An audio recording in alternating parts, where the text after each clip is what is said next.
When is the last time you had one of those days where everything just clicks, where you're really focused, you're energized, you're making progress? I always think of it when I'm working on a project that is just going so smoothly and time seems to disappear. And then there's those other days, maybe you've been stuck in this a while, where you just stare at your computer or you bounce between tasks or you're not making the progress that you want to make and you wonder, why does everything feel hard? Why can't I get going on this? Today's guest is going to show us the difference, and it's something she calls flow. Laurie Smith is back on the podcast, and this conversation feels a little bit like a full circle moment because she was previously on the podcast a few years ago, and she was in the middle of writing her book. We talked about creativity, business, organizing the ideas she was bringing to life, and now the book is here. It's called The Flow Habit. And in this episode, Laurie shares what she's learned after years of studying flow, leading challenges, and helping people discover their own unique path back to focus, creativity, and momentum. So we talk about all of that. We talk about what flow is in case, like me, you weren't really sure, why it matters, what to do when you're feeling stuck, and how finding your version of flow can change not just your work, but your entire life. And of course, I always bring it back to organizing. What does it mean? How can creating space for flow be one of the most important systems you build? And how does it affect organization? So let's get into it with my previous client and friend and author, Laurie Smith. Are you ready to work less, feel more organized and productive, streamline repetitive tasks, and implement systems that allow your coaching business to run smoothly even without you? If so, you're in the right place. Welcome to the Organized Coach Podcast, your go-to source for practical tips and solutions. I'm your host, Tracy Hoth, professional organizer, certified life coach, simplifying expert, and most of all, down-to-earth fellow coach just like you. No matter if you think you're missing the organizing gene, have ADHD, or just love anything organizing, I'm here to help you become an organized coach with a business that works for you. Pull up a seat and let's get started. Okay, Laurie, I went back to look. You were on episode 105, Building a Business That Supports Creativity. And what is so cool is that you're coming back on the podcast to talk about your book, which in the moment when we used to work together, we had coached together, you were writing your book and organizing all your digital space. So welcome to the podcast again. Thank you. It's so exciting to be here and to be back and to be with you. I've missed you, so this is so fun. You were writing your book about flow.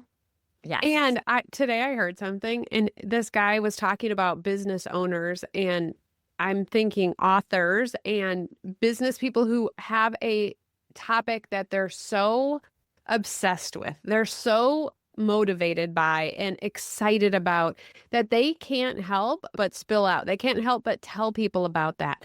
And so what is so cool is I think of you and I thought of this interview we're going to do today, and the topic of flow is exciting and you are so passionate about it. So just let's start with just what does that mean? When people are hearing you say or seeing your book, what does that mean? The book is called The Flow Habit, which sometimes people think of flow as going with the flow. And then habit is we think of as a little bit more, we're doing this consistently, right? We're going to make this a way of life. And flow in general means that feeling we get when we're so excited, just like you described, when we were so passionate and in love with whatever we're doing, or we're just locked in, like we're fully focused on what we're doing, that we lose track of time. And sometimes we even forget where we are, or we don't hear other people in the room, and we're just fully locked into what we're doing. And what I have found in my own life and in my groups and the 28-day flow challenges that I have been leading since the start of the pandemic is that when we work with flow consciously and really study ourselves and experiment with flow and try to uncover our own unique formula for flow, like what activities get us into that feeling? What can we do to help ourselves have more of that locked in feeling? the more we work with that as a habit, the better our overall lives flow. There's some magical connection between the flow experience and, from my perspective and my experience, when we're in that flow experience, we're connecting with our very best selves. Like we're really tapping our full potential because we've blocked out everything else and we're locked in. And I think there's something about when we do that and we activate our own inner spark that we just show up in the world differently. We're happier people. We're excited. We're part of this. We feel like we're part of something bigger than ourselves, like we have this momentum. And even if we don't really know where our flow is leading us, we feel better about ourselves after a flow experience. We're creating something. We got a lot done.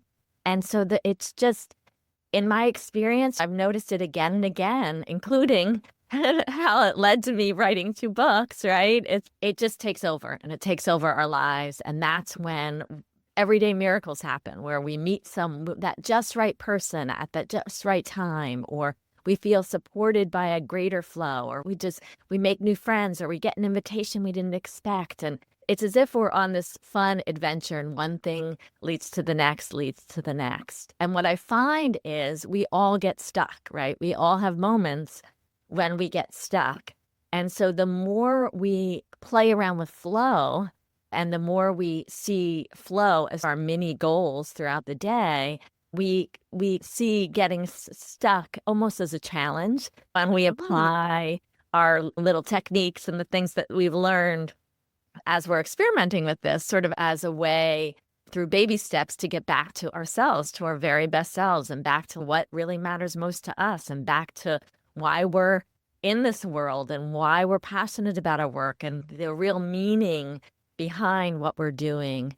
And that's exciting because that just takes over. That sort of flows from one thing to the next. So it's not flow. Flow isn't about pasting a smile on our face and faking our way through life necessarily. It's about really staying with ourselves, even during those stuck times. But somehow the more we work with flow, it's as if we go through the world with a little bit more hope, I think, because even during down times, we know what is possible for us, and that it doesn't come from something out there that we have to get or grasp or earn. It comes from working with ourselves and our own unique process of getting back to that little spark and showing up with whatever we're doing as our I have best. so many questions. Now I'm like, okay, first, I have 3 things.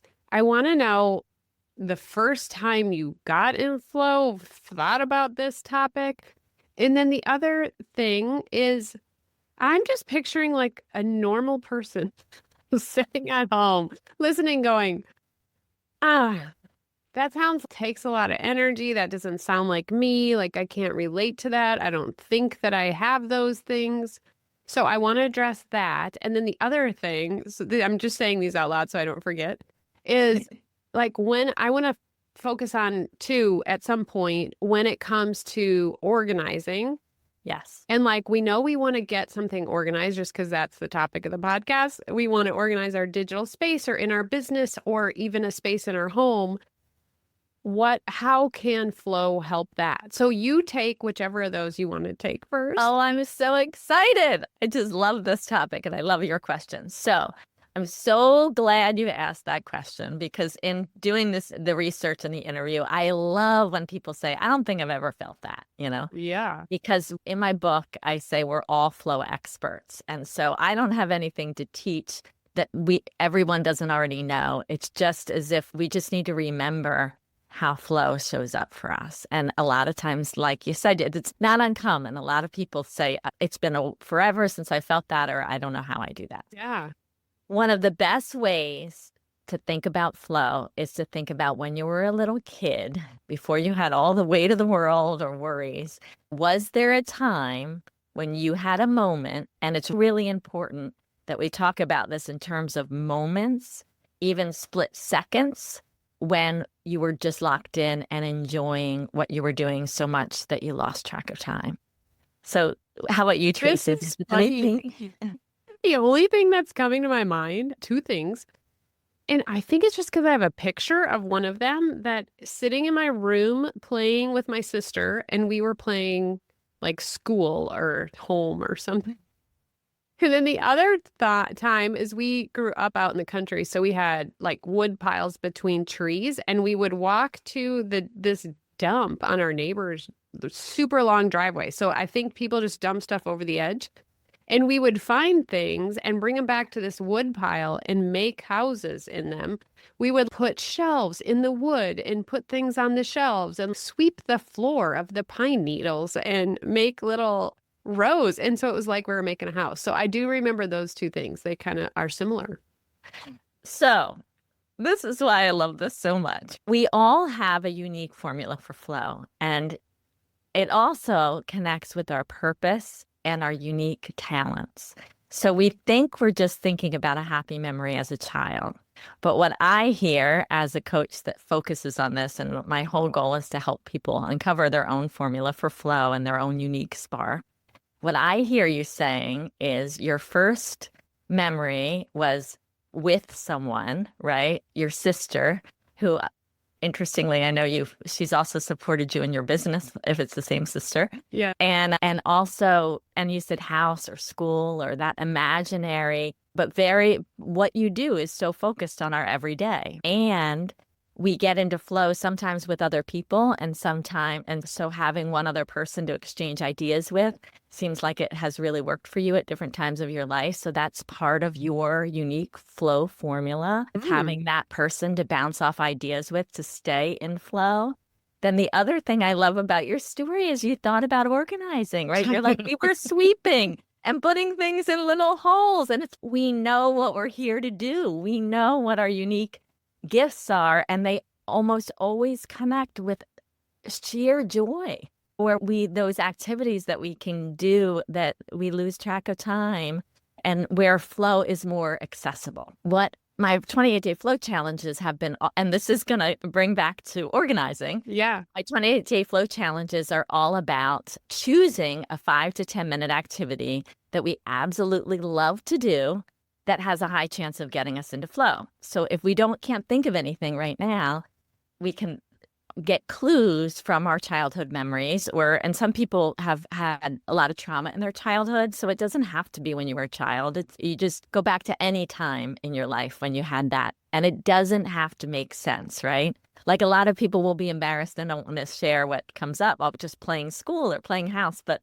as you could see from our conversation, these memories give us little clues, right? So nurturing what brings us joy and doing that 5 to 10 minutes a day for no reason other than it brings us joy and it has a high chance of getting us into flow helps us create neural pathways so that flow becomes a habit and we start to own our own unique formula for flow. And then we can apply it to anything, including organizing or chores or career. So we can get into that, but okay, so is the flow the 5-minute activity? Because when you're saying it, you're saying we're doing that activity for the pure joy of it. So the other thing that came to my mind was just sitting like doing needlework or cross stitch or something like that. But then am I doing that in order to get into another activity? Oh my gosh. You're like leading me to all these things I want to share. It's so exciting. So a couple of things. The first thing is flow starts with intrinsic motivation. So what we're doing is we're reprogramming ourselves to get back to joy, to reminding ourselves that joy and doing what we love and the flow experience is actually extremely important. So we're just retraining our brains to get into flow and own joy and claim joy over and over again. However we do that, whether it's needlepoint or whatever, it's really important to get our overall lives to flow and to start experiencing more of the flow state to reclaim joy. And we could experience flow. A lot of people talk about these long periods of time, like hours I was in flow. But what gets talked about a lot less is that flow starts with those micro moments, those split seconds of flow. And we have a lot more of those in life than the long periods of flow. So the more we can notice them as important as they are and nurture them, the more we experience flow in our lives. And in my 28-day flow challenge, and myself included, a lot of times when people their intuition tells them a needlepoint or whatever the 5 to 10 minute activity is, that can be used as what I call, this is a word I made up that's in the book, a floativator. So it can help us floativate, which means it can help get us in the mood to flow. So before we're about to sit down, say before we're about to organize, we're dreading organizing our files on our computer, and we're like, oh, how am I going to do this? So for me, one of my floativators is doodling. It's something that I chose for a 28-day flow challenge. And I was surprised at how quick I get into flow doodling. And I think one of the reasons is because I really don't care. It doesn't bring up my stuff, right? I don't care if anybody thinks I'm a good doodler. It's just all about how it feels. And so I frequently, before I do speaking engagements or before I do something big, I'll doodle, and it calms my nervous system. It's it's very specific to me. So a lot of times we hear recommendations on how to calm our nervous system but it's not specific to you, right? So that's what my whole book is about, is uncovering your own unique formula for flow and your own unique floativators and working with them. But there are some common themes. So often keeping a beat can be a floativator. So playing music that has a really strong beat as we're cleaning up our files or cleaning a room or getting organized can be a powerful floativator. And anything that helps us keep a beat can do that too. So like moving our body, making sure we're moving in a rhythmic way, even snapping or chewing gum. There's a story in my book about a woman that had a macrame business, and she was more of an introvert, and she knew about flow, and she designed her whole business based on the times of day when she was more apt to get into flow and her flow rhythms. And she had books on tape that she'd listen for certain crafting activities. But then when it was time to sell her stuff at a craft fair, she found it was harder.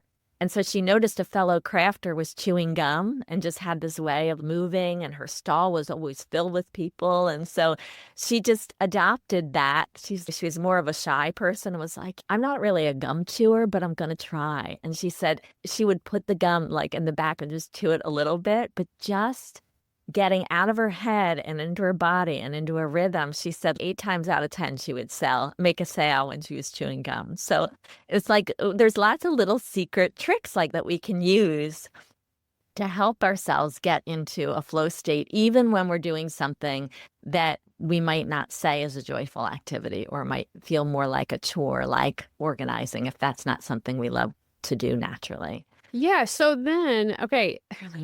What's coming up for me is I think of people used to tell me, oh, to become a runner, you just have to run. Like you have to run a few miles before you get into the high and feel the high.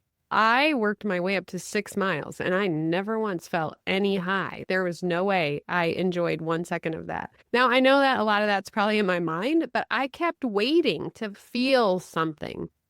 So that's what I'm thinking with this. I'm like, am I going to feel something? Am I going to notice it? Because now I'm like, I didn't notice that. Maybe I won't notice this. Yeah, it is tricky because while we're in flow, one of the worst things we can do to get into flow is to try to get into flow, because we've worked together. That I call myself a recovering perfectionist. We all struggle with an inner critic. I happen to think mine is maybe a lot louder than the next guy. And so what's so interesting, and I think that we teach what we most need to learn. I think this is in part why I love this so much, is because as I started studying flow more and looked at all the peer-reviewed research for my book, the parts of our brain that rule the inner critic, when we're in a flow state, they go offline. And when we're looking at flow as like an achievement or something that we want to achieve and we're grasping at it, most likely we won't feel it because that part of our brain is so activated, right? It's like what you've said on your other episodes, where it's like what we look for, we tell our brain what to look for, right? So if we're telling our brain, hey, you, that part of you that's on the lookout to see if I'm doing a good job flowing or not, can you please stay awake because I really don't want to miss it? That prevents flow, basically. Yeah. So this feels like maybe a good time to go over the 4 steps to flow. Yeah, do Want me it. to do Yeah, that? because that in itself, when you said that, that was helpful for me to know like the scientific part of it where the brain goes offline. It's if you're just enjoying yourself doing the activity. And let me ask one more question. So I'm picturing one of my clients who loves gardening and hates organizing. Yeah. So is the point of this, because she could spend hours gardening, is Yes. the point of it to do 5 minutes of gardening and then go in the house and start organizing?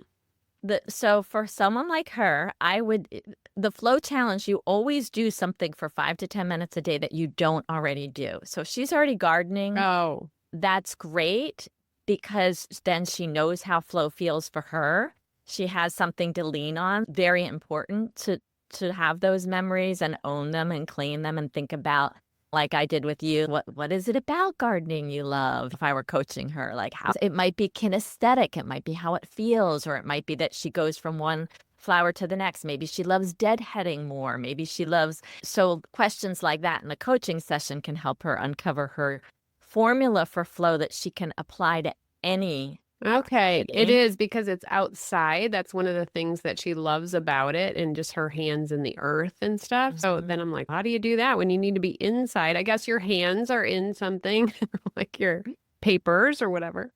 Yeah, and that the fun of this and why I love to call it do two versions. One is like a 5-day flow experiment and then a 28-day flow challenge. And the idea is we're like on a scavenger hunt and we're Hmm. uncovering our own clues and we're trying something, but we're really trying to keep the volume of the inner critic down. So when we Yes. try something that doesn't work, that's okay. Now we know that. And so for her, what I would recommend is possibly playing bird sounds in the background while Mm. she's organizing or nature sounds. I would really look at light. A lot of people are really light sensitive. And so if you're in a dark space, for me, I'm really light sensitive. I need a lot of sunlight. And so if she gets into flow doing a lot of activities outside and is a nature person, she might really need to check her lighting in the room where she's organizing. Something as basic and fundamental as that could affect her ability to get into flow. She also, to make it fun, so the 4 steps, let's Yeah, do yeah. that. And then I can, I just have that's so exciting. Bird noises. That would be such a cool thing to test and see if that's helpful in the light. That is so good. Okay, go to the 4 steps. so let's just not knowing her and not Right, having right. her, but we can play with the 4 steps using her as an example. Okay. Okay. So the 4 steps correspond to the acronym FEEL. And this is part of the Feel Positive Flow framework that's in my book. And I love the word feel because as we talked about, flow is not something we think our way into, right? We feel our way. So we try one thing, and if it doesn't feel right, then we try something else. We don't say. So Yeah. so S is focus. And the question with the focus is, what is my top priority in this moment? And I love this because it's a lot about your one thing that you mentioned so much with organizing, Yeah. one folder, one thing. So it's in this moment, what's the one thing? So for like you and I now, for me, it's just really connecting with you, locking in, having a great conversation, hearing your questions. So that helps me get into flow to know that's all that matters to me. Not does my hair look okay? Is the lighting okay? Nothing like how's my microphone? Not that. It's you, like just Yeah. being present. And so our brains, we can get really scattered. So we can direct our brains. What is the most important thing in this moment? So just the first thing is just it's like the who, what, where, why, when questions from a journalist. What am I doing? How long am I going to do it? Where am I doing it? Am I in the right place? All of that, just lock in to the purpose of the moment. Then Okay. the first E in feel is engage. And that's what we've been talking about. Engage. The question is, how can I make this more meaningful and fun for me? And that is so important and what most people miss. It's all about intrinsic motivation. And that's why everything I do, that's why I say we're already flow experts. That's why I designed the book the way I did. It's all designed to help people uncover their own unique formula for flow. So for her, How could she engage? She wants to check out. Every cell of her body wants to leave the room. She does not want to organize. It's like screaming. So it would be, how can she make it more fun? Playing music, playing sounds of birds, buying herself a bouquet of flowers, or going outside and picking flowers from her garden just as an offering to herself and putting them in a special vase where she can see them. Wearing a special color. She sounds very artistic, maybe. So, like wearing a special shirt that's in all of her favorite colors that makes her feel good, that her organizing costume. Maybe she puts on the uniform when she gardens and that works for her. She has her gloves that she loves. She has her knee pads. So just apply that to organizing so that, because her body's already programmed to get into flow after putting on a uniform. So what's her organizing uniform? So that's just the fun part, right? And if it's something we absolutely hate, then how can you make it meaningful for you? Like, why are you organizing? What's the why behind it? But not just thinking our reason, but then how can you bring that into your body and remind your body of like why this is super important? Have a picture. If it's like, because I want to retire, have pictures of your grandkids like all around your monitor as you're doing it. So you're reminding yourself again and again. The minute your mind wants to wander, you lock in again because you're like, oh yeah, this is why I'm doing it. So that's the first E. So we've done focus, we've done engage. Now the second E is equalize. And I came up with this word from scuba diving because when you're scuba diving, you have to equalize the airway and the pressure in your own body with the pressure of the air, the water around you to be safe. And so we have to ask ourselves, the question is, do I need to lighten up or do I need to add more pressure? So am I expecting too much in this moment? Flow is all about finding our own unique sweet spot, our challenge sweet spot. And it's called the skills challenge ratio. But it's more than that, which is what I say in my book, because sometimes we could have the skills to be the best organizer in the land, and we could have a cold. And so on a day like that, we might need to expect a little bit less than ourselves, or set our goals to be smaller for the session than bigger. So sometimes the reason we can't find into flow is we're pushing ourselves too hard. A lot of people don't talk about that. As recovering perfectionists know, our inner critic is quick to be like, oh, you're not doing it fast enough. You're not doing enough. You're going to report into your organizing coach and you'll have a low report of how many files you organize. Or we're not pressuring ourselves enough. We're not like, I'm going to set the timer for 5 minutes. I'm going to blast the music and I'm going to see how many files I can put in the right places and then be done. Like we need to pump it up a little bit, right? And just like set small goals, but really put the pressure on. Be like, so that's the second E, equalize, finding that sweet spot. And then the last one is what we've been talking about indirectly a lot, and it's the L, and it's listen and let go. So as we're in the activity, whatever we're doing, we're feeling our way, we're listening to our intuition, and we're letting go. We're letting the activity take over itself, right? So we might, in the spot, pivot.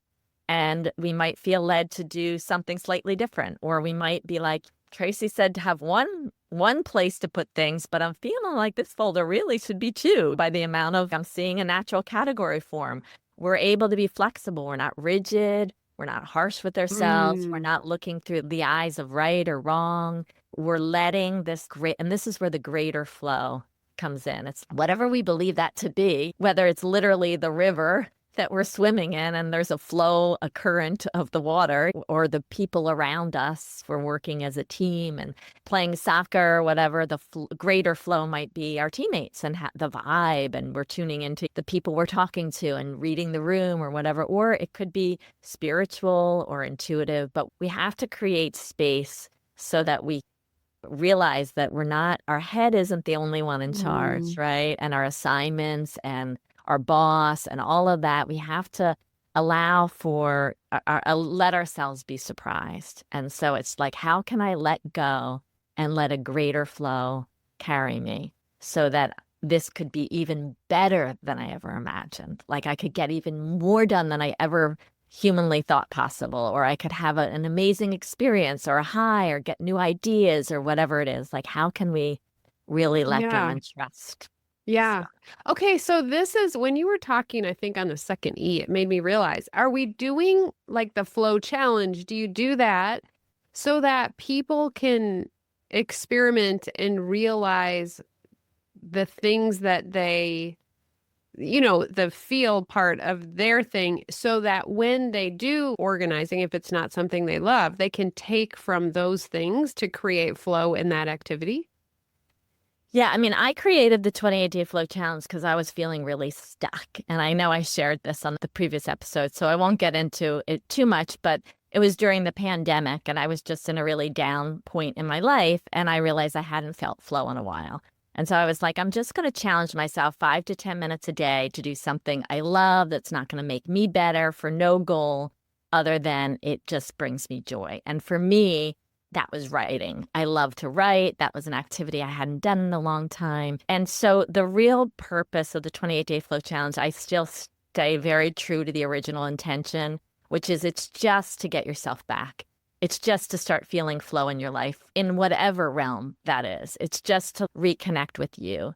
And then in my coaching groups and in my book and where we go with this and what often happens naturally anyway is we don't just reclaim our spark and feel brighter. And it's like synchronicities just happen because we're experimenting with flow. And sometimes what we choose, like in my case with writing, I ended up writing poetry and wrote 2 books and it just takes over and takes on a life of its own. Mm, So that's another thing that can happen. But the real reason we do it is to just reconnect with us and trust okay, that. okay. And we do by We, default start yeah. uncovering our own unique formula for flow. And then if people really want to get into that, that's what my book is all about, is like how to create flow as a habit. So you're really starting to look through the lens of flow. And so everything, if you're leading a group as a coach, you're thinking, how can I support this community so that we experience flow in this room during this workshop? Or Mm, if we're in a one-on-one session, our goal is we're locked in. My book has everything you need to know to uncover your own unique formula for flow, but also to start noticing it in your clients and be like, how can I make sure the energy is really high in this coaching session and I'm really letting myself be led? We might get off track of what we thought we were going to talk about, but the client ends up being like, Eureka, like I just had an epiphany. That was amazing. I got exactly what I needed from my coach. Oh my gosh, my life is taking off because we understand what flow is and how it works. that's so interesting. 2 calls ago in my group, and I felt it in the moment. Like I coached 2 or 3 people on that call where it was so powerful. And I think for me, I noticed I was slowing down. Like I just need to slow down and not give them answers and just really allow them time to think through it. But then after the call, someone was like, Tracy, that call was so powerful for me to watch because she wasn't able to come and she watched the replay. So I'm like, interesting. So it's got me really thinking. I have to bring this up though, because this is stuck in my mind.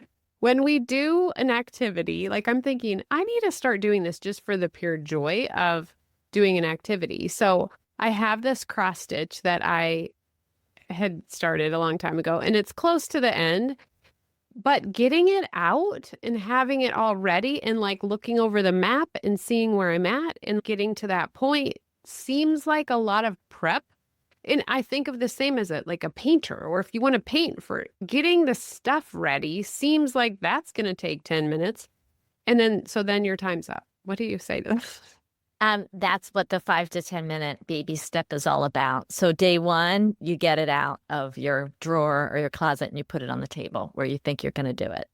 Day two, you pull out the map and you find your spot and you put a little sticky with an arrow. Here, start here. Day three, you make sure everything's set out and you decide, okay, I'm going to do it first thing in the morning or I'm going to do it at night. And that's enough for that day. Oh, And then okay. This is day cool. four, Yeah. day four, you're like, I'm going to sit down and I'm going to set a timer for 5 to 10 minutes and I'm going to see how much I get done. And that'll be really interesting. Do I get 1 stitch, 2 stitch? And you might not get into flow for any of this. And then maybe day five, you're like, you know what? I get it. Like sometimes I say just do it for 1 minute because it's even just touching it gives us momentum and helps our brain, because that inner critic, oh, you skipped a day, you're out of flow. But if we say, no, I'm sorry, I did my flow challenge, I touched my cross stitch and I didn't do it, but I touched it and I looked at it or whatever, we keep the momentum going. And again, it's not about having to get into flow every day, it's also keeping the flow going. And then maybe you say, okay, I'm gonna do this activity, I'm gonna do the cross stitch just for 5 minutes, but I'm going to do it at a time where I have an appointment right afterwards. So if I do get going, it's okay. Like there's a woman that's been participating for years, and she does watercolors just on a 3x5 index card.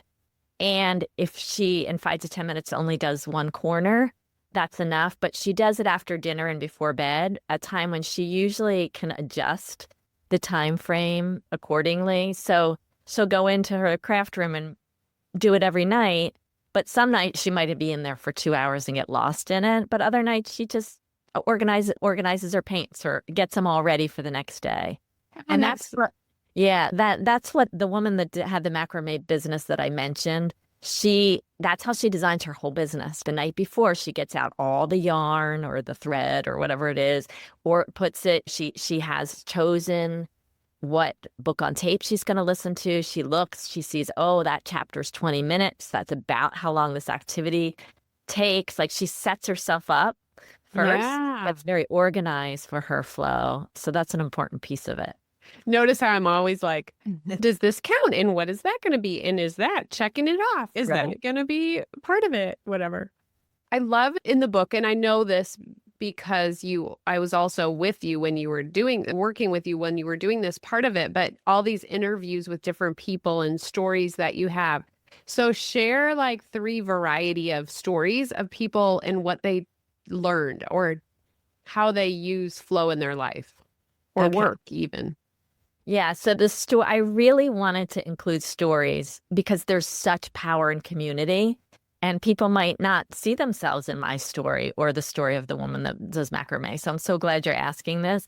One example is I have a friend who joined my flow challenges, and she has horses, and she would muck out the stalls every day. And for her, the power of being part of the community and joining the flow challenges was realizing oh my gosh, I already get into flow when I'm mucking out the stalls of the horses. Like it's rhythmic.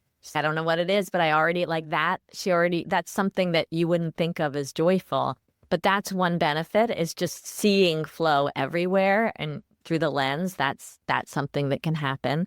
I love my interviews with kids so much because none of them knew what the flow state was, but they all, the minute I said, what's that feeling you get when you lose track of time?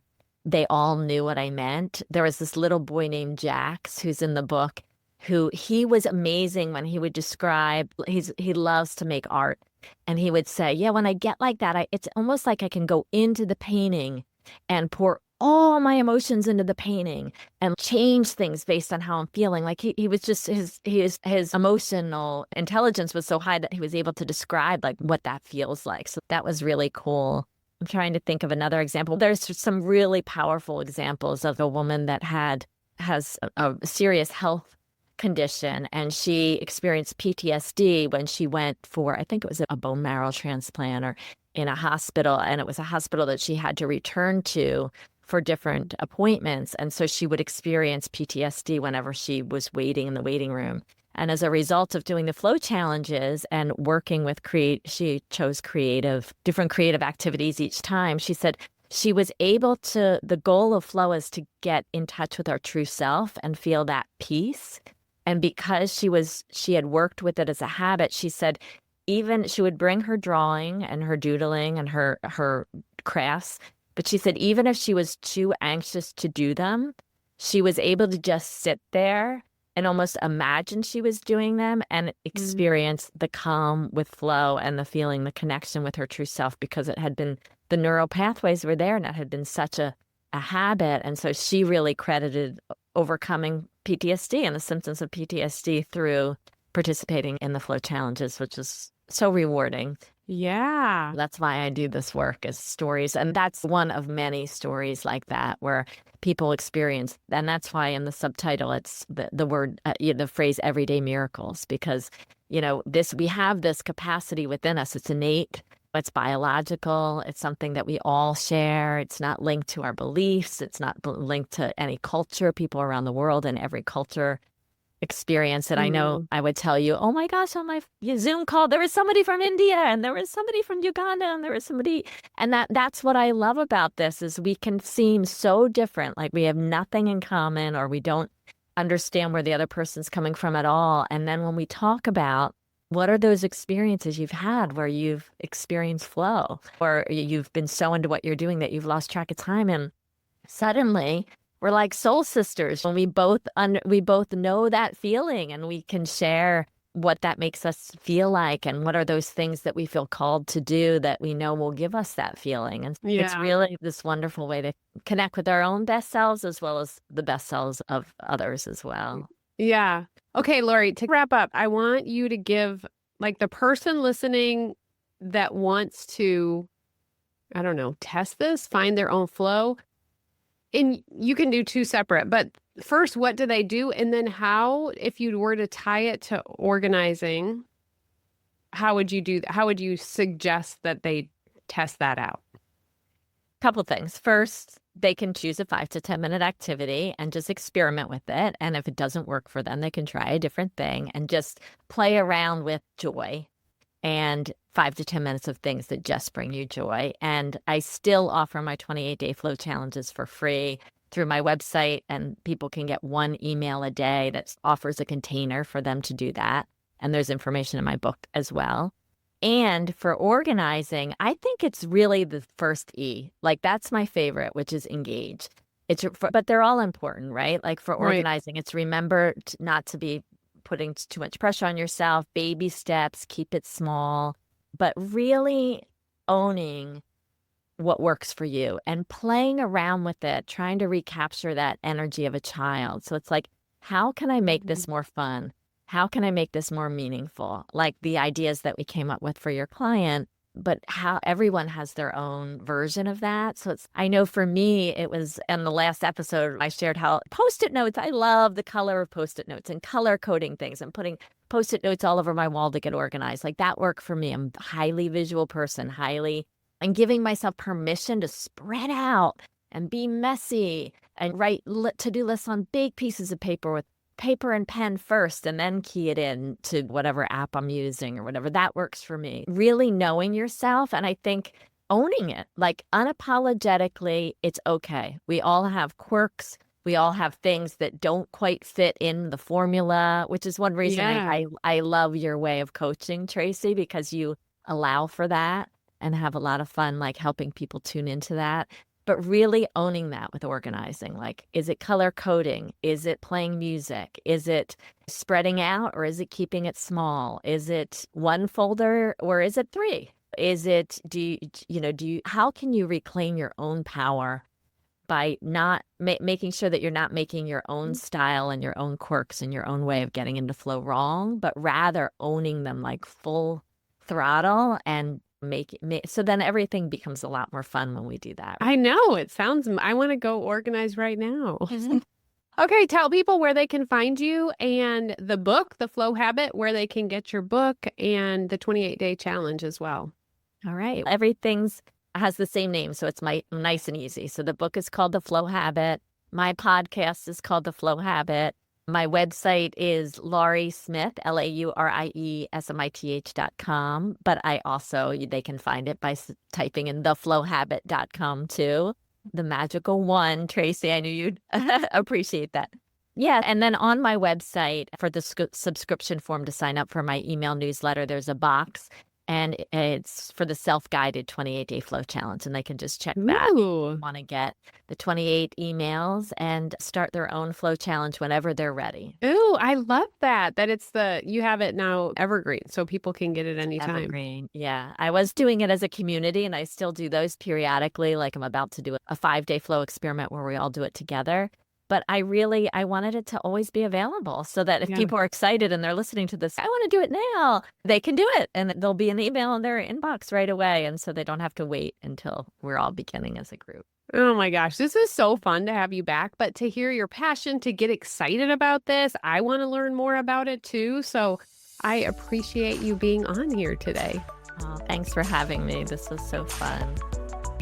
Wait, if you're finding this podcast useful, you must check out the Organized Coach Academy. It's my course where I walk you through every step to get your business organized, to get yourself organized, to save money and time, to prepare to hire someone, to do all the things that you want to do in your business with ease. Check that out at simplysquaredaway.com/OCA. Also, I'm sure you've heard this a million times, but I would love it. It's my way of knowing that you're enjoying the podcast if you leave a written review. I have lots of freebies for you. They're linked in the show notes. You can find them in my bio on Instagram at Tracy Hoth. And until next week, have a beautiful day.